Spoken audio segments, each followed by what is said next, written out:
There's a fair amount of crossover between all of my hobbies, really. I mean, it makes sense to me, but we're going to see if we can approach this lightly. SHTF, we're all going to die, but here's a banana mag. That makes it more fun, right?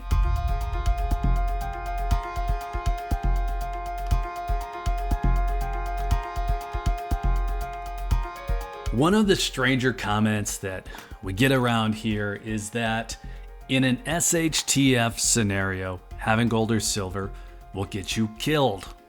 And of course, that idea seems ridiculous enough that I pretty much ignored it, but some of the commenters have so much conviction and they bring it up so often that I'll take a shot at it. Now, don't worry, I'm not going to go off the deep end here into a totally different topic. I'm just going to give some thoughts on what it means to be prepared, and of course where precious metals fit into that mix. Now, this is a topic that I would love to support with visuals, explosions and stuff, but we're going to keep it family friendly here. At some point, I'll get that second channel off the ground. We can do the explosions over there.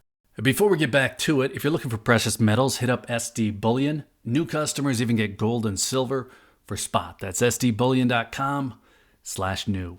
Now, back to the antagonists of the story here. The people making those comments, they're probably coming at it from a number of different angles. Now, some of them, they're just saying keep it on the low. Don't broadcast what you have, and that's pretty much just good common sense, says the guy who's got a pile of gold on his desk. Well, my situation isn't typical. I think we can say that much. Now, some of the commenters, I think what they're saying is they think you should focus on guns and ammo instead.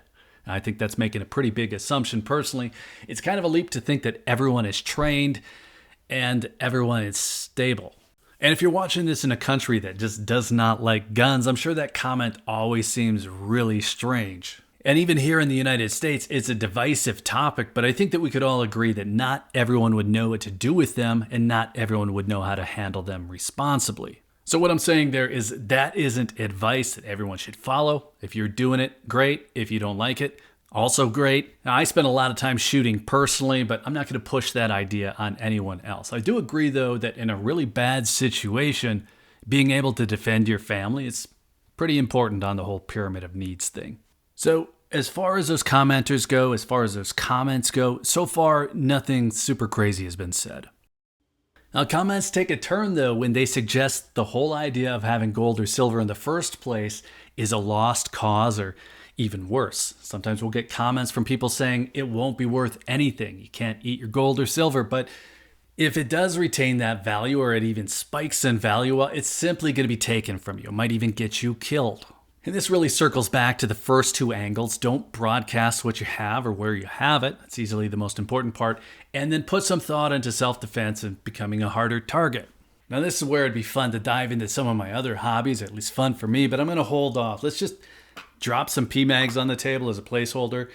There are things like home security, power banks, solar generators, and then long-term food and water solutions, all of those things, and then, guns and ammo. But let's just look at this from the perspective of what might be the most important in some kind of catastrophe.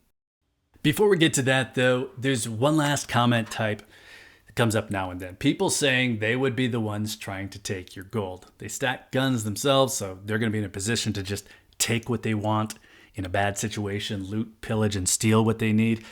Low-level bad guy stuff. I've already given this type of comment too much attention just by bringing it up. I don't need to feed the trolls here, but this gets back to those first two ideas again. Don't broadcast what you have or where you have it, and then take some additional precautions. There are always going to be people out there in the world who probably really do think that way, but I think the commenters themselves, they're more likely just being dumb. Young guys chest thumping on the internet. So let's look at this whole thing from the practical side. The part that I don't think is even up for debate is that we're far more likely to run into an economic catastrophe, some kind of big downturn like a depression, than we are to run into some kind of military event, some kind of armed conflict at a local level that affects us directly. So if we're planning on some kind of help for a long-term wide-scale hardship, some kind of drawn-out event where you're going to have to rely on emergency preparations, preparing for the most likely circumstances, that just makes the most sense. So for shorter term events like some kind of natural disaster or even some kind of terror event, well, having a pile of gold probably doesn't do much good. Okay, That's where it would be nice to have a backup generator, some clean water, some food storage. Sure, some of those options that we've talked about for self-defense. Now, the thing about short-term events, though, of course, is that eventually you come out the other side. So if we keep this in order, the best preparation for a drawn-out economic event is probably savings, having no or low debt, and then diversified savings. The reason that I say diversified is that we've seen enough cases of currency devaluation that I think it makes sense to have some of that savings in precious metals. And I know I'm preaching to the choir here, but that's where my 2-year minimum expense covered with physical gold holdings idea comes from. I don't see any likely case where gold value is going to go to zero, but like I said, I think diversified savings makes sense regardless. I don't have gold only with no available cash savings, and I don't have it the other way around either. Now, next up would be a short-term event. Call it a flood, call it a terrorist attack. I think that there's value in having 1 ounce silver coins. And that's for everyday transactions. I actually know a few people today who would take them just in normal circumstances. Now, I don't expect to be able to take silver eagles to the gas station and use them for everything, but lots of vendors at, say, farmers markets are more than happy to take them as payment. So there are people who are already familiar with the idea. That's my rationale for just having some silver.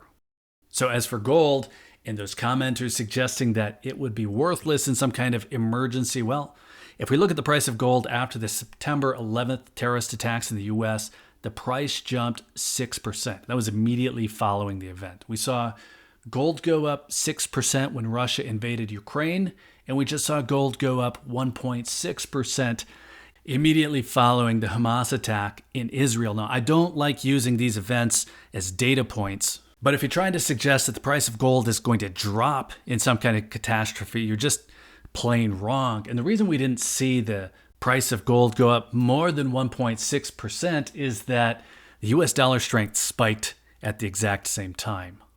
Now, that's not saying that the price of gold, the price of silver, is going to shoot up in every type of SHTF event. If we were to look at natural disasters, we wouldn't have any real supporting evidence of that. So it all depends.